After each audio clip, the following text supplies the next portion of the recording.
বিসমিল্লাহির রহমানির রহিম। সম্মানিত সাংবাদিক ভাই ও বোনেরা, আসসালামু আলাইকুম ওয়া রাহমাতুল্লাহ।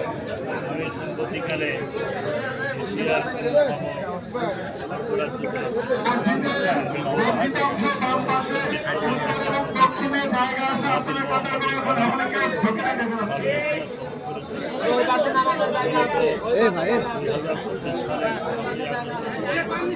বাংলাদেশ জামাত ইসলামের প্রধান দাবি ছিল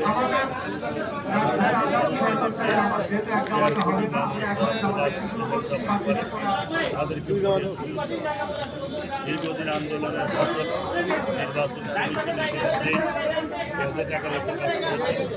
প্রবাসী রেমিটেন্স দ্বারা বিভিন্ন প্রান্তরে প্রায় 1.5 কোটির মতো যারা আছে আগামী জাতীয় সংসদ নির্বাচনে তারা ভোট দিতে পারবেন। আলহামদুলিল্লাহ আমাদের এই দাবিটা পূরণ হয়েছে এবং রেমিটেন্স যোদ্ধা যারা প্রতিদিন মাথার ঘাম পায়ে ফেলে বিভিন্ন প্রতিকূল আবহাওয়ার মধ্যে তারা এই দায়িত্ব পালন করছেন। তাহলে অর্থনীতির উপরেই তাদের রেমিটেন্সের উপরে বাংলাদেশের অর্থনীতি দাঁড়িয়ে আছে।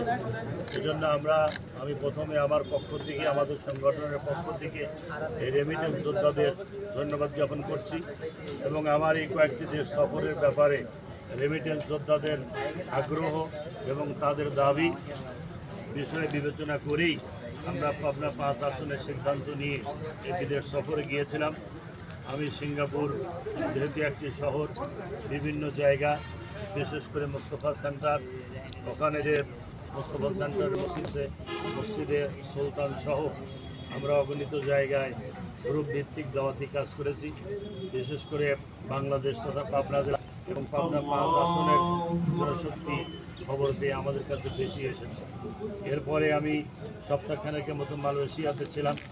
সেখানে কুয়ালালামপুর, কুকরাজায়া, মসজিদের কুকরাজিদা, মসজিদে সুলতান, এরপরে কাজান, হান্তুয়া, মসজিদে বুখারি, শাহ আলম, বিভিন্ন জায়গায় আমরা অগণিত সমাবেশ এবং বাঙালি আমার দেশের মানুষের সাথে দেখা সাক্ষাৎ হয়েছে।